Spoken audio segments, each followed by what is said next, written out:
Hi, this is Dr. Scott Young, and today we're going to talk about something kind of different for you. I think you're going to have some ability to kind of slow down. We're going to use something a little different. I'm going to use some banners along here, and we're going to talk a little bit about the quantum financial system. We're going to talk about sovereignty in a way that I guarantee you've never heard before. Okay. Um, First off, the quantum financial system is something that is decentralized. It is sovereign to the country. The central banking system, or central banking, the CBDCs, digital currency stuff. That is just ridiculous. It is not something that is going to be used. The Fed now is not going to be used. Those are digital currencies. Sorry, digital currencies. I'm still getting over stuff. There's digital currencies are absolutely not going to be used. Okay. And we will talk a little bit about as we go along here. So what we're going to kind of give you is a little bit of an explanation of it. It's going to go in a very unique kind of pattern here. So in the QFS, the quantum financial system, which is the basis of the NESARA, we want to talk about sovereignty because we see a lot of people who go through sovereignty in a couple ways here. I hear this conversation out here, and I kind of want to blow it up. Like we hear this conversation about, like, I'm hearing people talking about um like Australia and Mexico and United States and Canada are all going to be part of, one area, or Canada, United States, and Mexico are all going to be part of one conglomerate. And I'm like, no. I mean, Canada. We'll just talk about Canada, and Mexico has got the same basic problem. But Canada has never been her own territory. They've either had the French being dominating her, or the British dominating her, or the Americans dominating her, or maybe a little bit of both in some of those things. Whether it's been French and English and Americans. Come on. This is a rich territory that has her own way of thinking about things.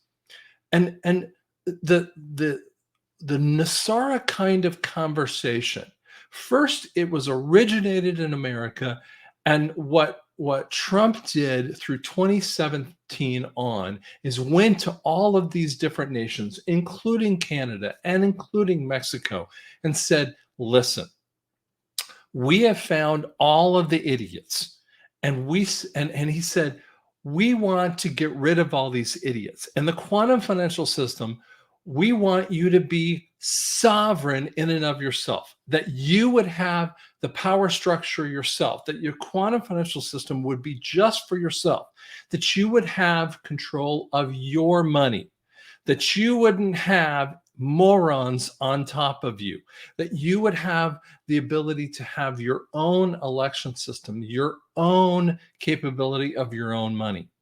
And this is the issue. It's having your own power, having your own control and your own authority. So, when you ask this question, is the world really wants power? And we think about this for instance a second: power, control, and authority. What does it mean to have power over you and control over you and authority over you? When you think about power over you, control over you, it's like a teeter-totter. So when you cede power, you allow the other side to have control over you. So when you allow that control, now, for instance, when you're a child, you're obviously, you don't have any control over that situation. But as you grow up, you cede, your parents should technically cede control over more and more over to you. And as you grow up and you go into college or high school to your job, you gently kind of see that control, that your parents see that control over to you, and you learn to balance your checkbook or whatever else that might be. And there's a general kind of thing. And if you have a real good relationship with your parents, hopefully you've had that. But if you've had a real good relationship with that, it becomes that friendship, kind of mentoring kind of role that happens. Unfortunately, a lot of people don't have that good of a relationship with their parents. And it's that power dynamic that happens, that control, that authority kind of thing. And parents struggle with that a lot. And I know as a parent myself, it's a dynamic that always is a struggle. My wife and I always have that dynamic with my son with that. And it's something that we always look for. And here's the next step in here. Whatever limits you reduces your authority. And so this is a dynamic that happens that we can also think about in that limitation with parental limitation, but it also happens in a governmental limitation. So what how do they do that? They do that by fear. They do that by increasing your fear, decreases your desire to have authority. So you have, oh crud, I shouldn't want to have control over that. So I cede my authority over to that issue. But see, here's what happens. So here's what happens to go backward here. So if you have fear over that and you have to take power in that situation or control, and I'm not talking about overpowering someone like beating someone up, but power over your situation and control over your situation. And not meaning like a physical control, but listen, I've got to take control of my life. Okay. A good kind of control. What that does is it gives you options, but it means that you have to take, authority. But when you limit that authority, and the more you limit that authority, it increases the other person's so when you limit it, it has a problem with authority. So when you limit that limit yourself, you let the other person have the authority. And this is what governments love. And so what happens, and Trump, when his first inaugural address, or his inaugural address in essence, is that same issue that happens in here when you hear the inaugural address of Trump, is he's talking about authority to the people, power to the people. And this is a part of NESARA, and you guys are missing it if you're not catching it. And so this is a huge part of NESARA. And so that's why I'm trying to kind of give you a viewpoint of this in a way that you haven't really understood. And this is part of sovereignty in here. Okay. Now, I know you're kind of looking at this going, what are you talking about? Why is this about NESARA? It's going to make more sense. So inside of the Great Awakening, we are inside of a Great Awakening. And this is I want to talk about patriotism, because patriotism is misunderstood. Patriotism, we've been hearing from the media that is a bad thing. Like MAGA or patriots is a bad thing. It's not a bad thing. Patriot, and we only think of like that's an American thing. Listen, if you're Canada and you're Canada first, I want people to be in Canada and be Canadian first. I want people in Mexico to be Mexico first. I want people in Barbados to be Barbados first, because they're looking at themselves. Okay. Or if you're in Spain, Spain first, because that's the best circumstance. They're control of themselves. They're taking authority. That's the sovereignty point. I don't want to be in control of Spain. I don't want to make decisions over Spain. And yet that's the way the American government, and that's the way that the sick elitist points have been saying that we've got to do things for them because they're babies.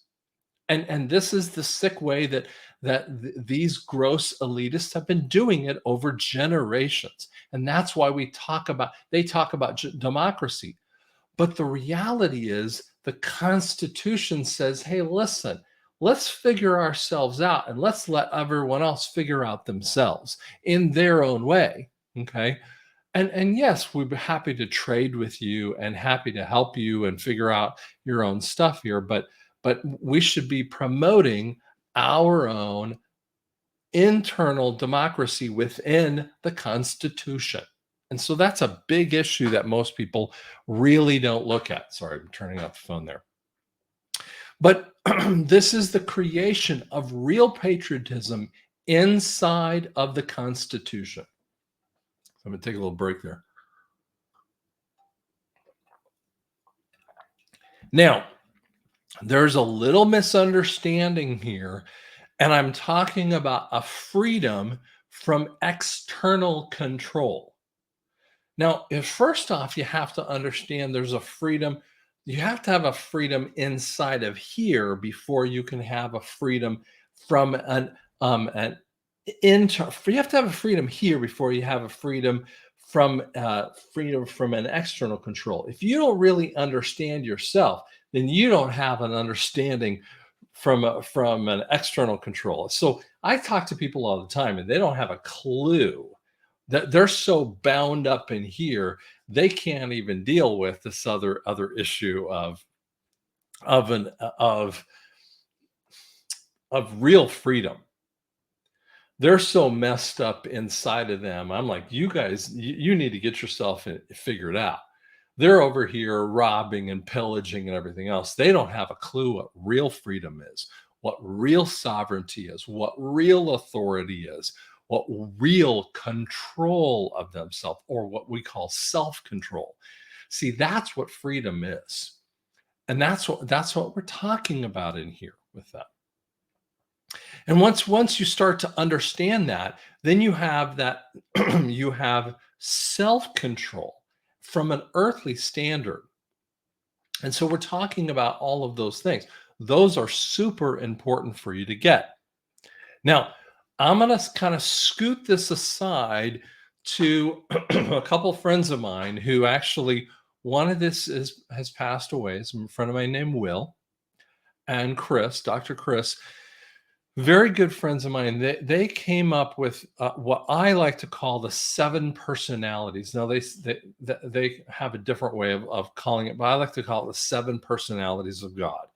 Now, sometime or another, I might talk about all of the personalities of God. One of them is the liberty. And you're going, where is that exactly in the Bible? It's a combination or compilation of God. But the sovereignty of God, and I'm not going to get into the whole bits of the biblical points of this, but I will give you a basis of this because it's really powerful in here when you catch it. But one point of it is sovereignty. Now, I thought I understood it when I first heard it, because when you hear sovereignty, there's in sign language, it's called sovereignty. It's a little 2 X's, these things called X's, and we call it sovereignty or reign. Okay. And this is where we get the word sovereignty. So one of the points in there is called sovereignty. So I'm going to bring up this little thing, this little banner on the bottom here. We're going to take down the points of sovereignty, and you'll see this kind of thing put up here. So I'm going to bring up my glasses here, if you don't mind, just so I can read it. And you'll see it on the bottom down here, and I'll just keep it going on the banner here. So one of the personalities of God, and I want you to think about a personality and just think about your own personality. So if you're an introvert or an extrovert, it's like a personality. So for instance, if you are like, I have, let me give you an example of a personality type. One of my employees, Kathleen, is a big introvert. Okay. And Kathleen, when we go to a conference, I mean, it doesn't mean she doesn't like to be around some people that she really likes to be around. She'll laugh and talk with some friends. but she's not really interested in being around a ton of people all at once, all the time. She really needs to recharge in a room. Like, she really just likes to be like cuddle up in bed, in the room. Whereas Steve is much more of an extrovert. Okay. He'd rather be around in a in a group of people, with much more extrovert. Doesn't mean he doesn't ever like to be alone, but he's much more of an extrovert. So he grabs his energy from being around people. Okay. So Steve's the extrovert, Kathleen's the introvert. That's the personality type. That's where they derive their energies from. So just think about that is the way of we're thinking about this. So this is the personality of God. Okay. So it's an authority chain that happens. And I want you to think about these chain things that happen. So like a chain link fence here. Okay. It's how God keeps things together. Do you know that the sovereignty is how he interlinks things throughout the world? See, if we didn't have the authority or the sovereignty of God, things would just fall apart. To give you an example, I'm going to kind of bounce in here and you're going to see this. The DNA would it's the reason why DNA actually works. We discovered the DNA and we think that like it's like we discovered it and it's just this we can manipulate. When we manipulate the DNA, we think we're doing a great job in manipulating it. But every time we manipulate the DNA, we blow it up. God creates the manipulation of the DNA that we can barely understand. And every time we mess it up, we totally screw up a person. It keeps together just a huge amount of information we still barely understand. It's that connectiveness that explains that whole person. It is the glory inheritance. Do you know that an inheritance that comes down through the ages? I mean, it tells information through the ages of people. It's his anointing that we have in him. It's how God holds things together. When we see things in the world and we go, how does that work that way? How do lions act the way they do? How do dogs and cats do the things they do?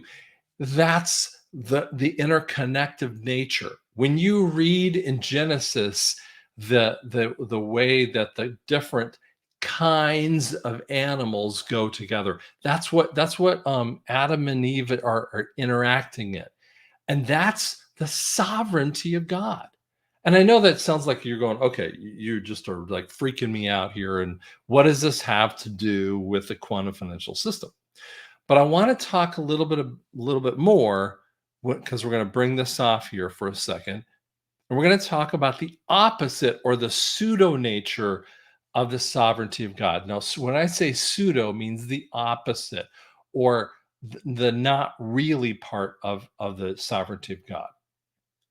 So, things that are not really sovereign or partial sovereignty points are governmental things.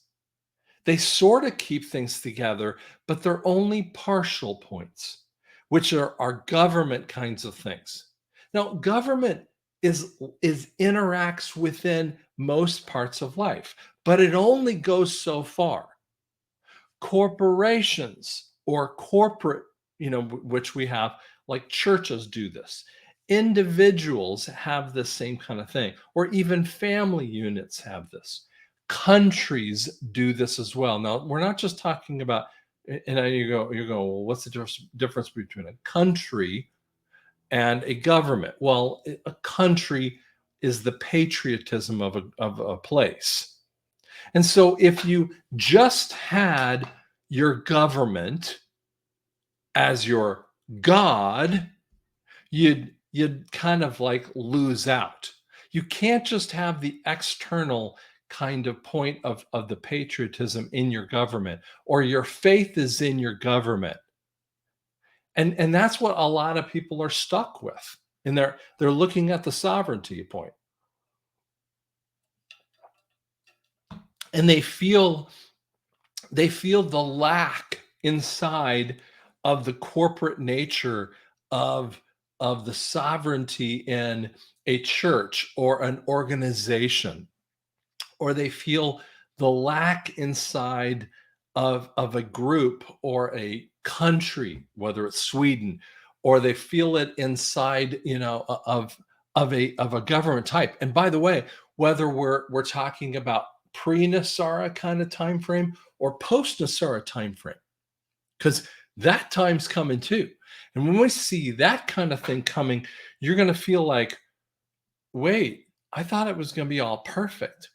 And by the way, it is not going to be all perfect.